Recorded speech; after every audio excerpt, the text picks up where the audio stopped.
Boa noite, irmãos, graça e paz. Aleluia. A Deus toda a glória, ao Senhor todo louvor, toda exaltação, toda adoração, todo governo, todo domínio sejam dados a Ele hoje e sempre. Glória a Deus, glória a Deus. Aleluia. Muito bom, irmãos, estarmos juntos novamente no nosso culto ao Senhor. E também ver os irmãos, ouvir os irmãos. Obrigado aí a Salomão e Rosani no louvor, os irmãos Paulo e Neide na oração, e todos os presentes. Nós louvamos a Deus por cada irmão que está conectado no culto. Vocês estão orando pela reforma? Essa semana tem sido uma semana importante para nós. São 4 orçamentos. 2 já estão praticamente definidos, mas 2 ainda estão aí em andamento. Estamos fazendo mais de um orçamento para cada área, né? A parte de elétrica, a parte de forro, a parte de pedreiro, não é? É a principal, e também a parte de esquadria. Então, são orçamentos que os 2 últimos, esquadria e pedreiro, é que tem, assim, envolvido uma dificuldade maior, não é? Por conta dos custos. Então, a gente pede aos irmãos que se mantenham em oração, focados aí, para que a gente possa, essa semana, concluir, aprovar, definir esses orçamentos, e a partir de segunda-feira, reiniciarmos aí os outros serviços, né? A parte esquadria, ou melhor, a parte de estrutura metálica, graças a Deus, está concluída, e concluída com sucesso. O serviço ficou muito bom. Nosso telhado com telhas termoacústica, 2 camadas, com o sanduíche de isopor. O barulho diminuiu bastante, e também a resistência da telha é maravilhosa. Então, graças a Deus, essa parte está resolvida.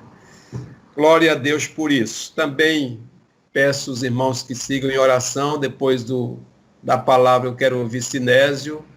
Estou vendo que ele está aí, para poder saber como é que está Maria, a cirurgia que foi feita, se já foi realizada. Depois Sinésio dá uma palavra aí sobre isso, e a gente está em oração também por ela. E, meus irmãos, não nos esquecermos da situação da pandemia, não é? Então, a situação continua e nós precisamos estar em oração, focados. Gostei, inclusive, muito da postagem do irmão Josafá hoje, falando sobre o momento atual, né? Ou seja, os recursos que os médicos dispõem hoje, até pelo fato de já estarem mais familiarizados com alguns procedimentos, é muito maior do que no início. Então, que haja essa evolução, continue, e que chegue aquele momento em que possa-se ter efetivamente um domínio sobre toda a situação e um controle sobre esse vírus terrível. Então, essa é a nossa oração, em que Deus abrevie esse tempo. Amém, irmãos? Aleluia. Mas a nossa reflexão hoje está em Mateus capítulo 9. E eu vou pedir aos irmãos que abram suas Bíblias aí em Mateus capítulo 9, os versos do 14 ao verso 17. Fala do velho e do novo. O velho e o novo. Então vamos ler Mateus capítulo 9, os versos 14 a 17. Esperar que os irmãos abram suas Bíblias e acompanhem a leitura. Glória a Deus.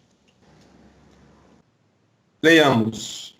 Então chegaram ao pé dele os discípulos de João, dizendo: por que jejuamos nós e os fariseus muitas vezes, e os teus discípulos não jejuam? E disse-lhes Jesus: podem, porventura, andar tristes os filhos das bodas enquanto o esposo está com eles?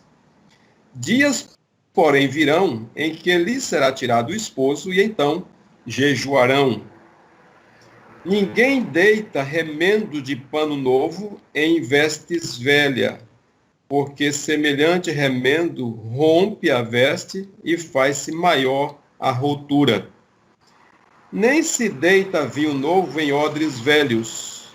Aliás, rompem-se os odres e entorna-se o vinho, e os odres estragam-se. Mas deita-se vinho novo em odres novos, e assim ambos se conservam. E assim ambos se conservam.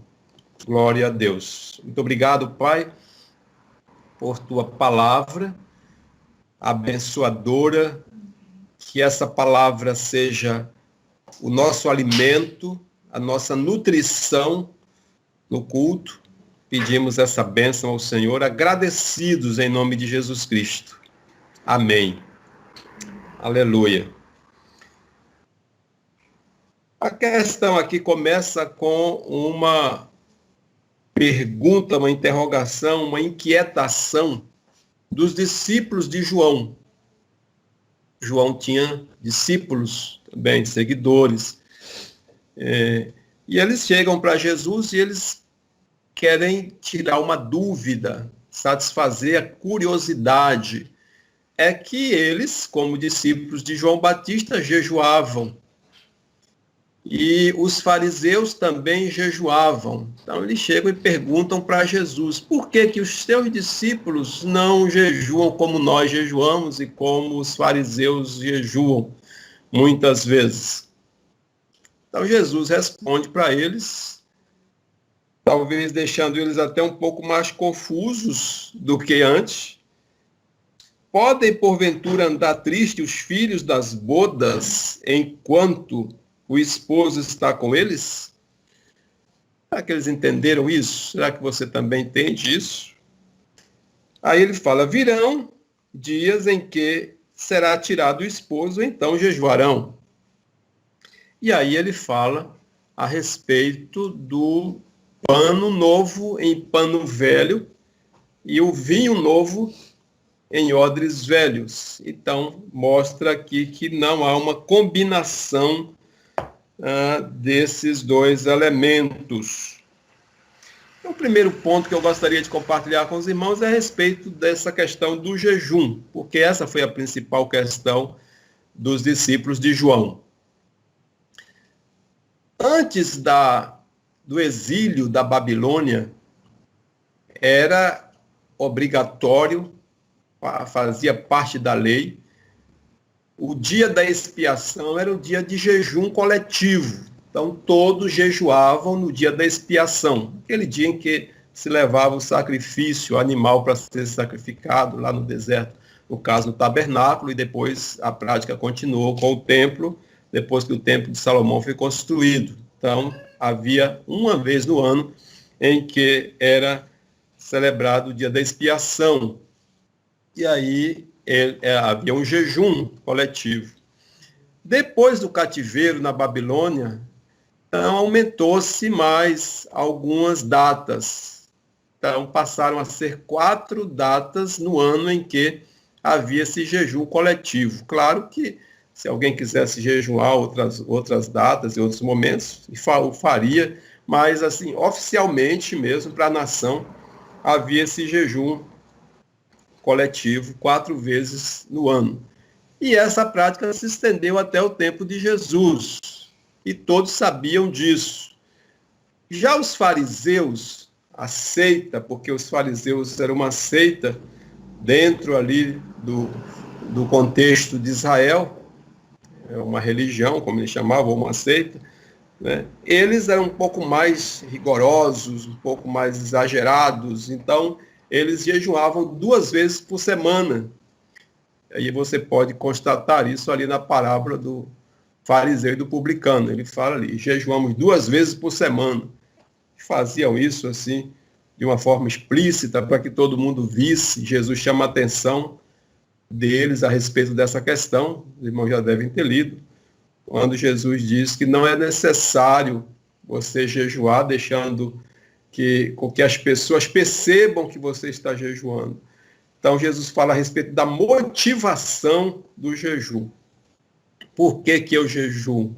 É para mostrar para as pessoas que eu estou jejuando? Não é? Para que as pessoas achem que eu sou mais santo, mais crente? Então, esses embates aconteceram várias vezes entre Jesus e os fariseus. Não só a questão do jejum, mas como outras questões envolvendo aí um legalismo. Né? Então, eles viviam essa questão. E eles percebem que os discípulos de Jesus não têm essa prática, essa formalidade, né? De jejuar 2 vezes por semana ou 4 vezes por ano, enfim. Então, eles querem tirar essa dúvida. Jesus, então, esclarece para eles: pode o amigo do noivo, as pessoas jejuarem enquanto o noivo está presente? Primeiro, nós queremos deixar claro, irmãos, que Jesus não foi contra, não é contra o jejum, absolutamente. Muito pelo contrário. Jesus jejuou muitas vezes. Inclusive, fica claro o jejum de 40 dias que Jesus faz. E aí você pode ler lá em Mateus, capítulo 4, e Lucas também, capítulo 4, fala do jejum de Jesus lá no deserto. Então, Jesus não é contra o jejum, ele é a favor, ensina. A questão de Jesus que sempre chama a atenção é quanto à motivação desse jejum, tá certo? Mas ele sempre foi a favor do jejum, nunca contra. Então, Jesus traz aqui para eles essa pergunta. Por que Jesus fala sobre essa questão? Pode alguém jejuar enquanto o noivo está presente? Porque também havia uma prática, Jesus pega sempre os assuntos, meus irmãos, que estão dentro do contexto para que as pessoas entendam o que ele está querendo dizer. Jesus usa a linguagem dos judeus, está ensinando para aquelas pessoas e usa a linguagem que eles entendem. O que acontecia naquela época? Os casamentos não eram aquele casamento como hoje aqui na nossa cultura. O casal sai ali do casamento, e aí a festa termina e cada um vai para suas casas. Lá não era assim. Lá as festas de casamento duravam mais ou menos uma semana. Durante aquela semana, as pessoas estavam festejando e o noivo estava sempre ali também. Então, a lua de mel só acontecia depois desse período, tá certo? Período dos festejos nupciais. E enquanto aconteciam, ou quando aconteciam aquelas festas, aquelas semanas de celebração, essa obrigatoriedade do jejum era suspensa. Por quê?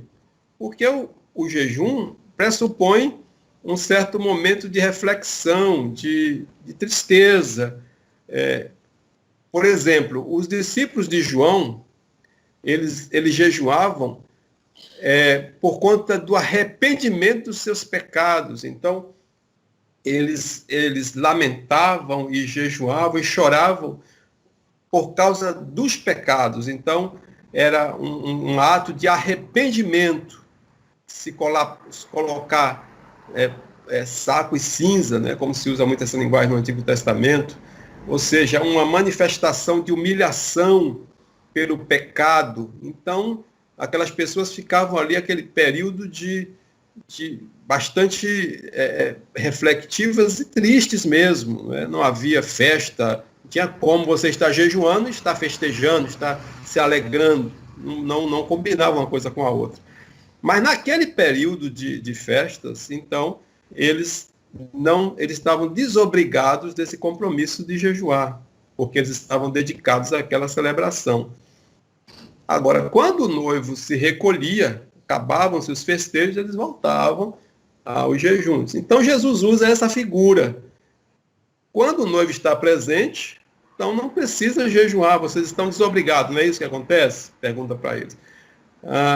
Mas quando o noivo se recolhe, vocês não voltam a jejuar?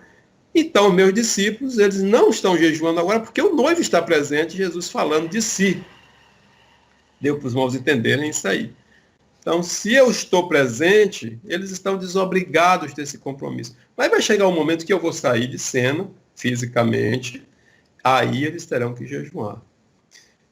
E a outra leitura que nós podemos fazer também é que aquelas necessidades que justificavam assim uma contrição maior para que se fosse resolvido, foi o caso, por exemplo, daquele jovem lunático que tinha aquele espírito ali maligno que jogava no fogo, na água, e o pai veio suplicando, os discípulos não conseguiram expulsar, e Jesus então expulsa. Quando eles perguntam a Jesus, quando chega em casa, Senhor, por que nós não expulsamos? Jesus fala para eles, é porque esse espírito, ele só sai com jejum e oração. Mas Jesus estava ali para resolver. Então, resolveu a questão. Mas quando Jesus subiu aos céus, eles teriam que enfrentar aquelas demandas e aí precisariam estar preparados. Irmãos, entenderam a questão? Então, é isso que Jesus explica para eles. Eu estou presente. E aí Jesus parte para uma outra explicação. E ele diz o seguinte: pode-se colocar um remendo de pano novo em um pano velho? As irmãs que estão presentes aí, que já fizeram algum tipo de costura, de remendo, hoje não é tão comum isso. Hoje você vê as roupas rasgadas, mas não é porque precisa de remendo, é porque é moda mesmo. Então, hoje pouco se usa remendo, não é verdade? Mas antigamente, no interior mesmo, minha mãe sempre estava fazendo remendo nas nossas roupas. Tá? Então, mas se você pega um pano novo e remenda em um pano velho, aquele pano velho ali, ele já está desgastado, fragilizado, e você bota um pano novo, obviamente que a duração daquele conserto não vai ser grande, porque o próprio pano novo, ele ali em contato com o pano velho, ele vai acabar não tendo uma função tão eficaz. E aí ele diz, o correto é você pegar um pano novo e remendar num outro pano novo. Aí vai haver uma compatibilidade, né? E aí ele fala também a respeito do vinho e o odre. Para que a gente entenda melhor isso, a gente precisa saber o que eram esses odres, né? Isso era muito interessante, porque os odres, os irmãos sabem que eram vasilhames feitos de couro, de peles principalmente de cabras. Então se pegava a pele da cabra, se fazia uma costura bastante forte, aquela costura ali, ficava vedado toda aquela parte do odre, e aí ficava aquela espécie de saco de pele, de couro, e aí, como não existia o armazenamento de vinho em vidros, como a gente conhece hoje, então eram armazenados nesses odres, nesses sacos de pele.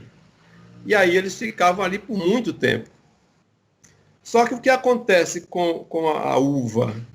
Ela vai fermentando, e na medida em que ela fermenta, ela acaba crescendo, se avolumando, como se fosse uma espécie até de fermento, né? Que a gente conhece aí no processo de fabricação caseira de alimentos. Então, ela se expande. E aí, se você colocasse o vinho novo, que ainda não estava na sua plenitude de expansão, o vinho novo ali, naquele odre velho, quando esse vinho se expandia, essa uva se expandia, aí rompia o odre.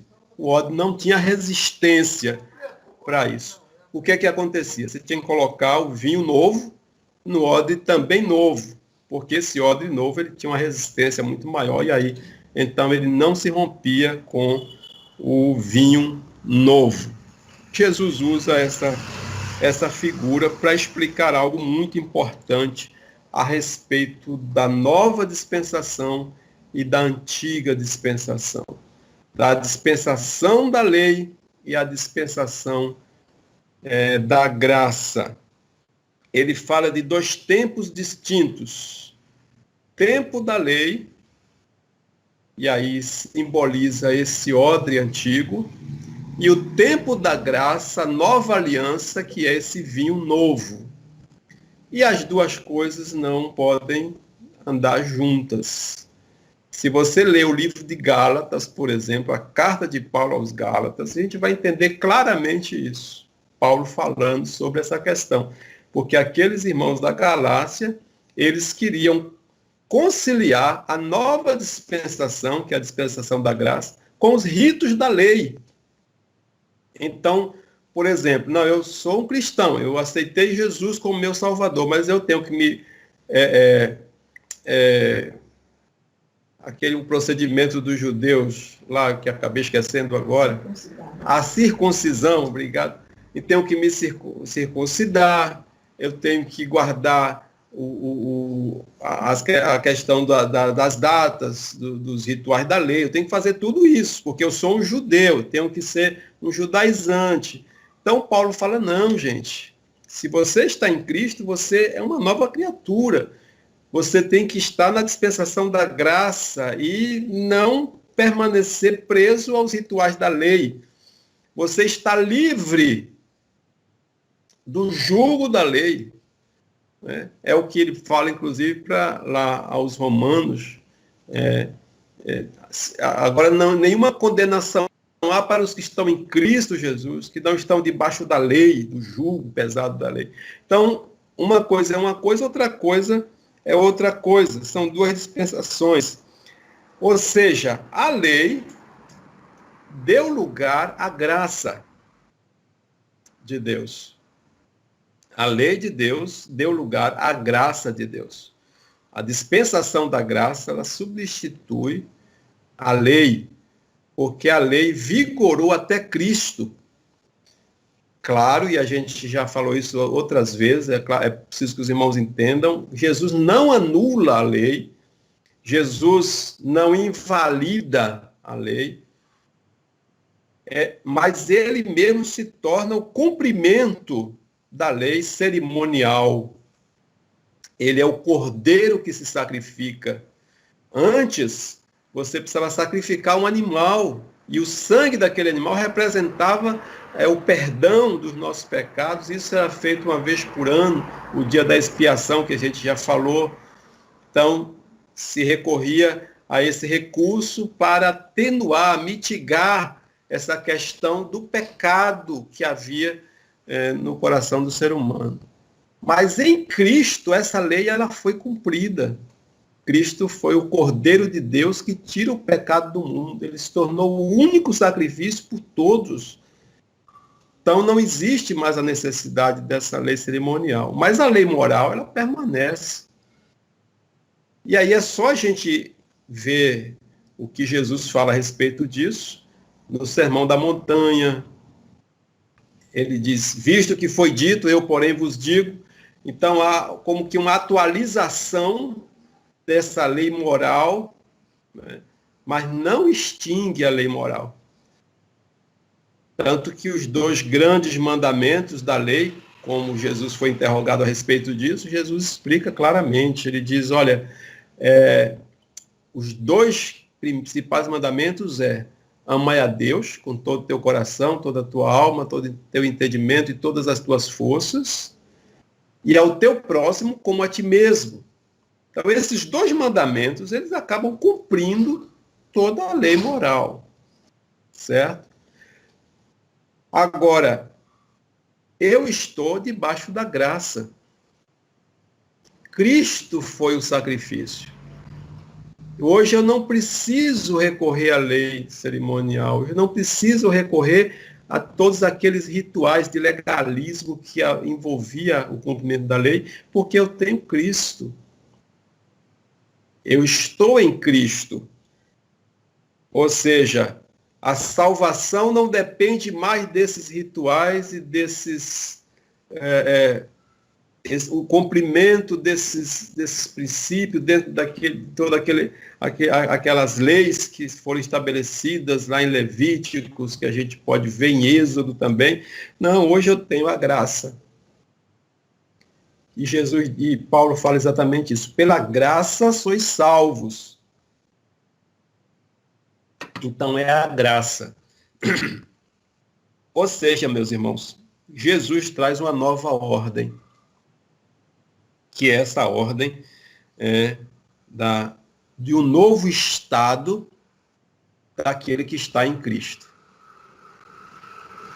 Fica claro quando você lê ali, por exemplo, a carta aos Colossenses, nós vamos dar uma olhada aqui, porque as cartas de Paulo, elas focam muito esse segundo momento, esse vinho novo, essa dispensação nova, essa nova ordem em Cristo, fica muito claro nas cartas de Paulo. E se você for ver, isso está até no Antigo Testamento, quando se faz menção de Cristo, lá no próprio Isaías. Nós vamos ver depois um versículo lá em Levítico, que nos remete a isso também. Mas aqui fica muito claro. Observe aqui em Colossenses capítulo 3, não tem muito tempo que a gente leu esse texto aqui em um culto que fizemos, mas olha o que diz aqui, Colossenses 3, a partir do versículo 8. Isso aqui é a nova dispensação da graça. Isso aqui é o novo, Jesus estabelece um novo relacionamento com o Pai a partir dele, a partir da sua vinda. E olha o que diz aqui. Mas agora, versículo 8 do capítulo 3 de Colossenses. Mas agora, despojai-vos também de tudo, da ira, da cólera, da malícia, da maledicência, das palavras torpes da vossa boca. Não mintais uns aos outros, pois que já vos despiste do velho homem com os seus feitos. Observe que aqui é um novo momento. E vos vestistes do novo, que se renova para o conhecimento segundo a imagem daquele que o criou.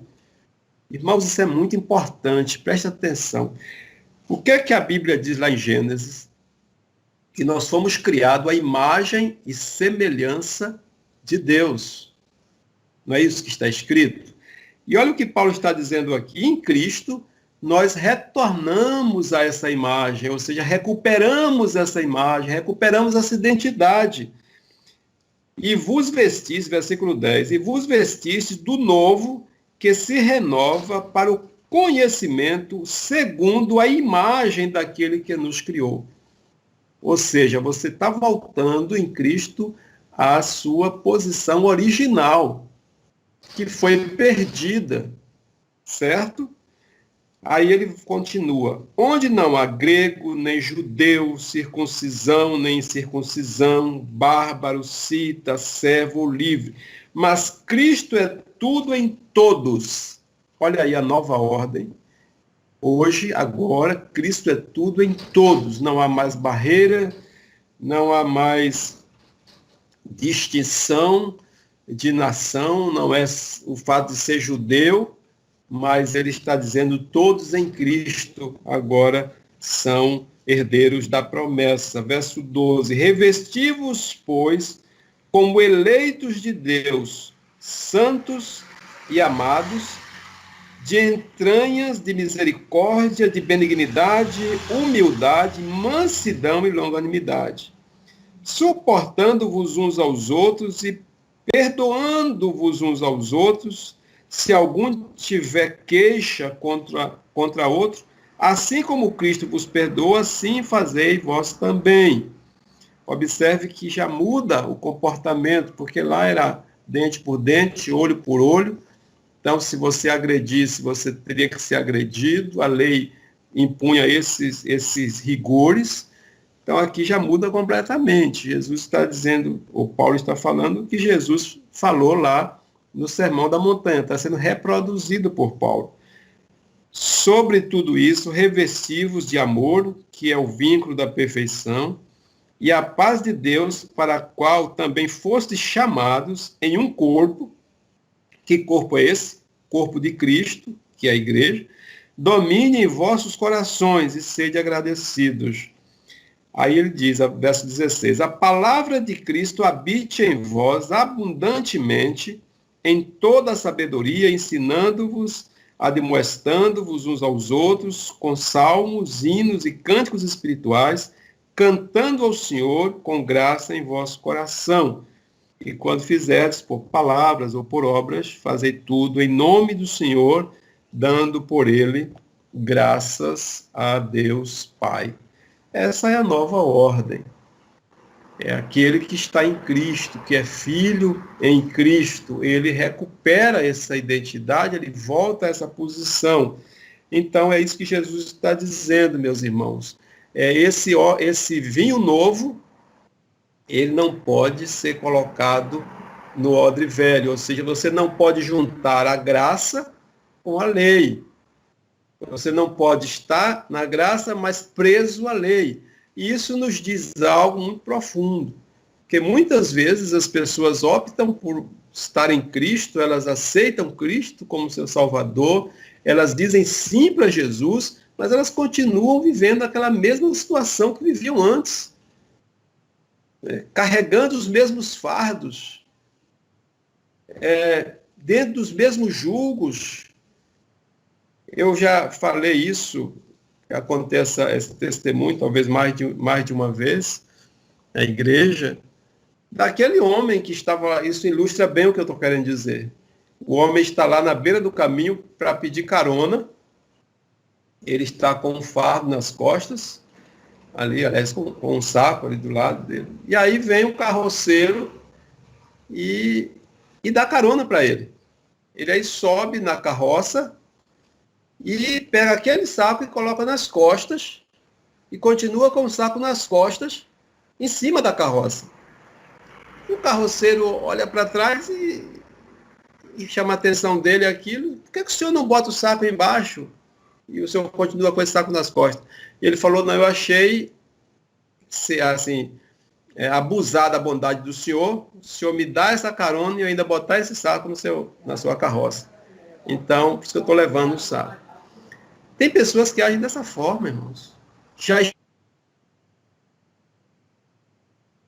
as nossas dores. Cristo já levou sobre si os nossos fardos, mas a gente continua carregando esses fardos. Então, é o que Jesus está dizendo aqui. Você não pode conciliar, o velho já passou.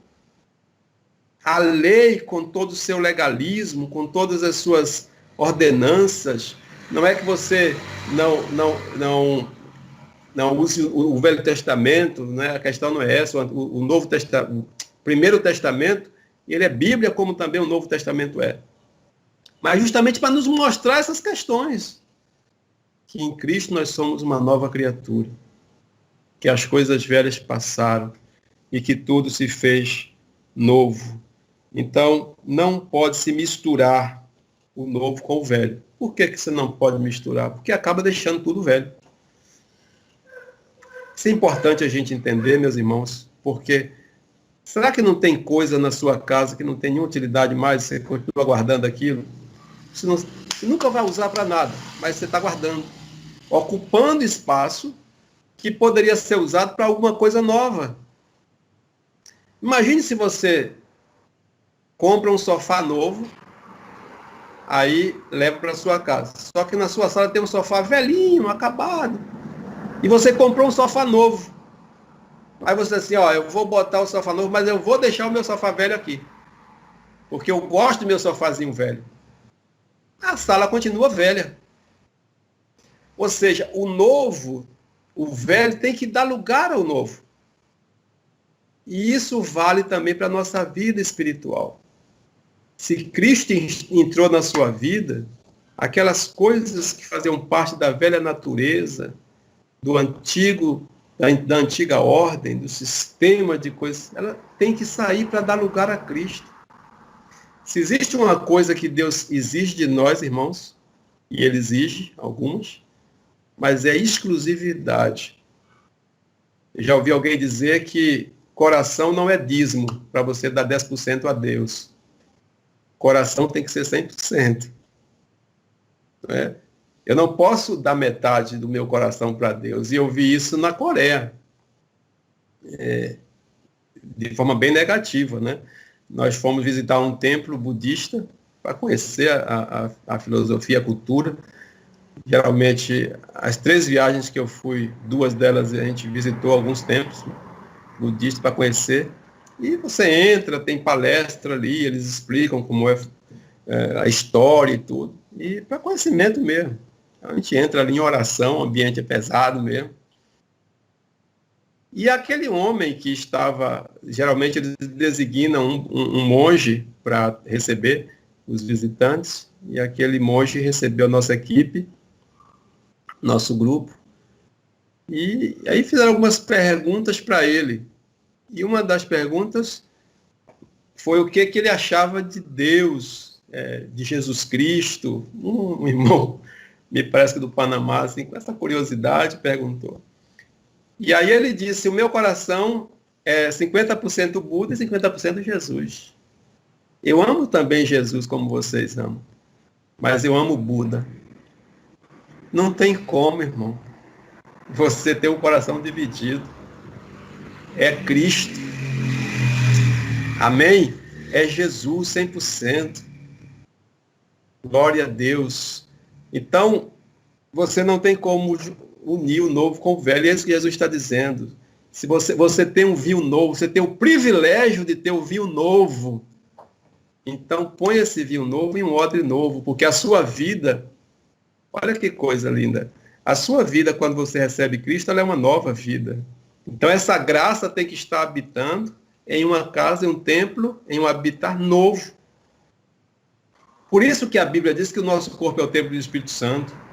A partir de Cristo, nosso corpo é o templo do Espírito Santo, onde o Espírito Santo habita. Então, esse é o vinho novo, dentro de uma estrutura também nova. E eu preciso cuidar desse meu corpo, preciso cuidar de mim, porque agora eu sou o templo do Espírito Santo. Creio que você entendeu o que Jesus quis nos ensinar aqui, tá certo? O que representa essas velhas, esses odres velhos? São aquelas velhas molduras, meus irmãos, que nós temos que quebrar essas velhas molduras para que as novas molduras tomem espaço. As tradições, as desculpas, a velha ordem, né? O Egito não pode mais ter lugar em nossas vidas. Lá, quando Paulo fala aos Colossenses, ele traz uma lista que a gente leu ali. Não mintais uns aos outros, ira, discórdia, contenda. Nada disso pode ocupar mais a sua vida como um filho de Deus, como um salvo em Cristo, como alguém que está dentro dessa nova ordem, que é esse odre novo, com a graça de Deus nova, com o vinho novo. Tá certo? E Deus, meus irmãos, não habita em templos feitos por mãos humanas. Eu queria que você entendesse isso, que é lindo demais. Existem templos lindíssimos no Brasil e no mundo, estruturas lindas. O templo era uma estrutura linda, maravilhosa. Quando os discípulos passam com Jesus e olham para o templo, eles admiram aquela construção.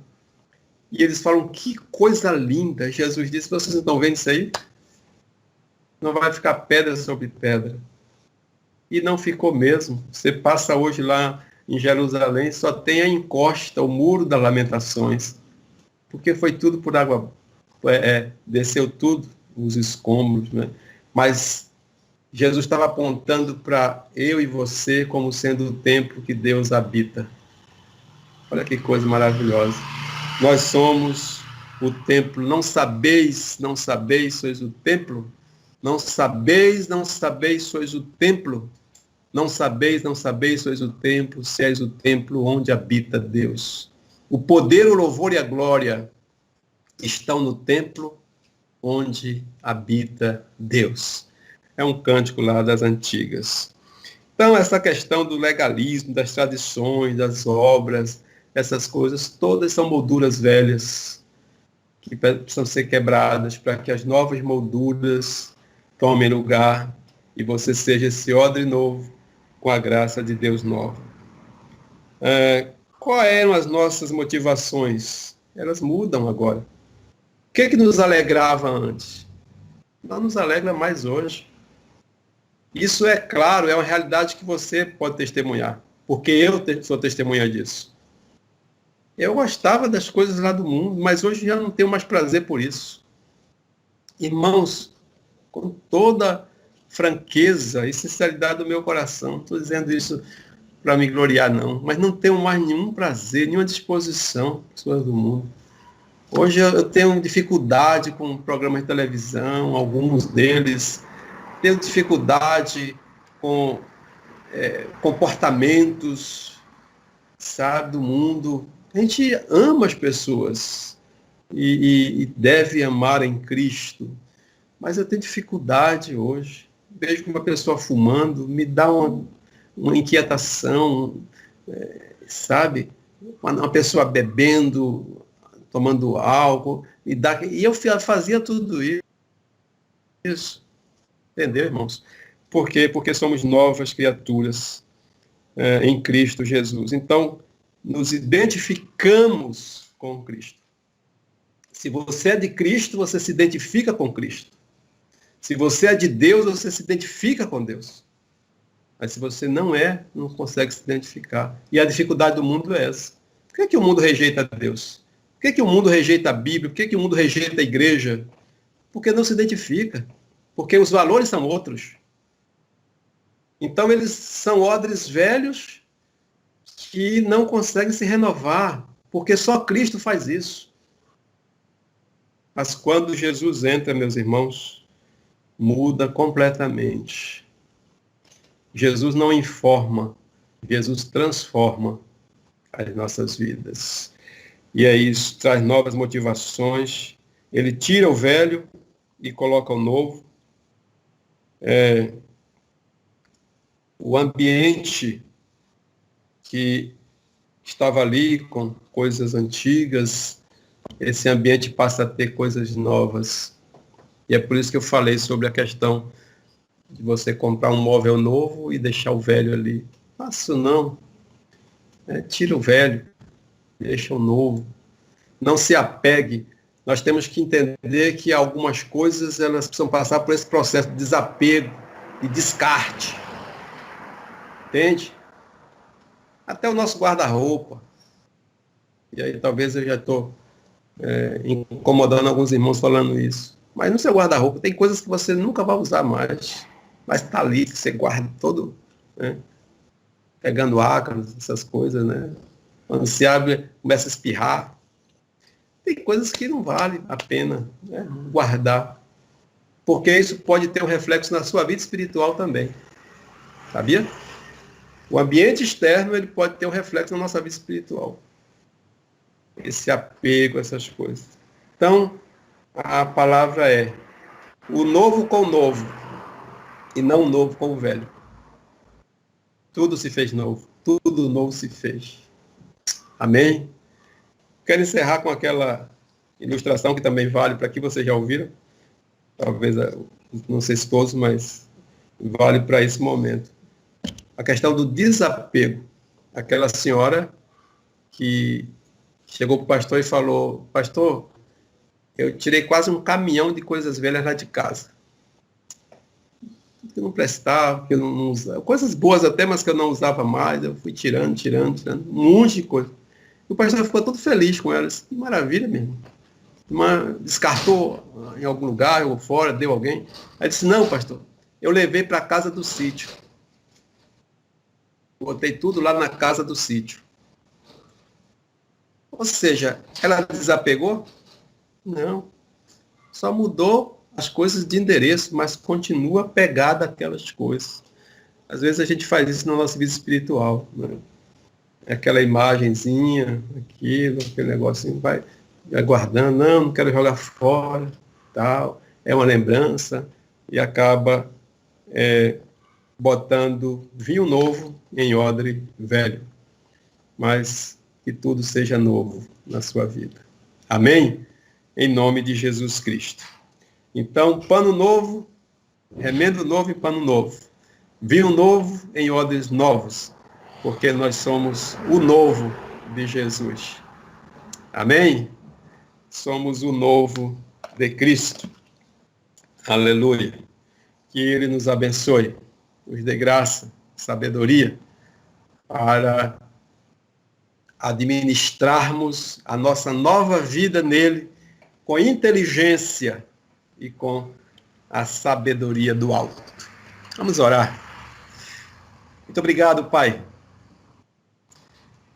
pelo vinho novo.